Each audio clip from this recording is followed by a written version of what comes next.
ছিলাম, আর তুই আমার সাথে এত বড় বিশ্বাসঘাতকতা করতে পারলি? তোর সাথে আমার 3 বছরের রিলেশন, আজ আমি মা হতে চলেছি। আমার ভুল হয়ে গেছে মাই। চুপ কর তুই, আমি তোর একটু কথা শুনতে চাই না। আমি এক্ষুনি তুই নাকি ফোন করে সব বলে দেবো। হ্যালো, তুই না? আমি রকিতে বাড়িতে, তুই তাড়াতাড়ি আয়। কেন? আরে এসব কত পড়া হবে, তুই আয় তো। আজ ওকে নিয়ে থানা যাবো, তোর কুকিরদের কথা সব বলে দেবো। তুমি থাকো, আমাকে এক জায়গায় যেতে হবে। তুমি কোথায় যাচ্ছ? মাহি ডাকছে, ওর কাছে ইমার্জেন্সি যেতে হবে। তোমার সঙ্গে যে বসে 10টা মিনিট ভালোভাবে কথা বলবো সেই সুযোগটুকু পাইনি। সময় পালিয়ে যাচ্ছে নাকি? ঠিক কথা হবে। মাহি, মাহি কোথায় যে গেল?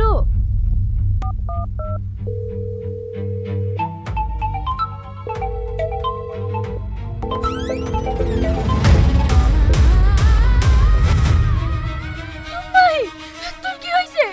তোকে কে মেরেছে? মাহি, কথা বল না, তোর কি হয়েছে?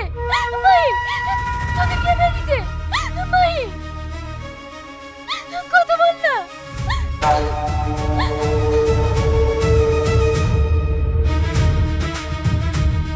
মাহি, মায়ে, মায়ে, মায়ে, এই তোমার এই অবস্থা কি করে হইলো? তার মানে তুই না, তুমি মাইকে খুন করেছো? না না, আমি কেন মাইকে খুন করব? আমি মাইকে রেখে এক্ষুনি খাবার আনতে কেন? আর এর মধ্যেই খুন। আবার তোমার হাতে চাকু আছে, তুমি ছাড়া কে খুন করবে বলো? আমি এক্ষুনি থানায় ফোন করছি। বিশ্বাস করো রকি, আমি মাইকে খুন করিনি। তুমি থানায় ফোন করো না, প্লিজ, তুমি থানায় ফোন করো না।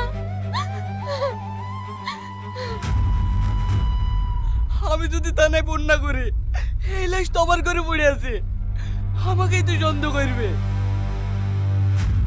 না না, আমি এক্ষুনি থানায় ফোন করবো। না না, তুমি থানায় ফোন করো না, আমি মাইকে এখান থেকে সরিয়ে দেওয়ার ব্যবস্থা করছি।